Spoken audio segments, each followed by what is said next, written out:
Hello, my beauties. It's me, Ginger V, and welcome to the Ginger Glow.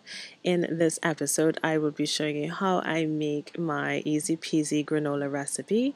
And of course, I gotta add a little flair to it, right? So I'm going to dehydrate my bananas. Now, I'm unsure what's the temperature your oven should be at if you want to dry your bananas in the oven, but check out dehydrators on Amazon. They're really great if you want to dehydrate your strawberries or potatoes or anything like that.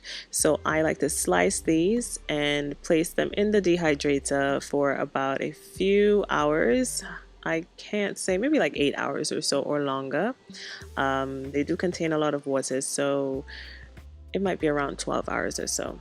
It'll let you know on the machine. So the Excalibur is the one that I have. So after those hours, I take them out. Some are really hard, but majority of them are sort of soft in the center and a little bit harder on the outside.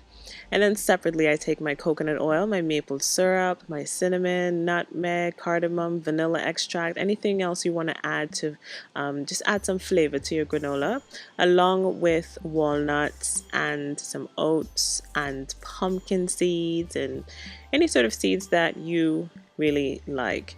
And making sure to give this a good toss and pouring it onto your baking sheet and dropping this or putting this into the oven for about 25 minutes. Of course, you want to keep your eye on this. So about 25 minutes at 350 degrees. And then when you take it out, that's it.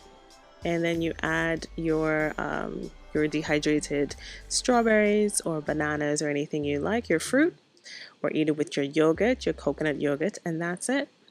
So that is my recipe. And of course, you could check the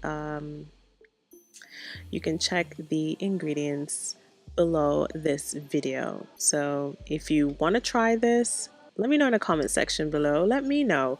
And if you do, tag me at CDF Skincare on Instagram. And yeah, so thanks so much for watching and have a wonderful day. Bye.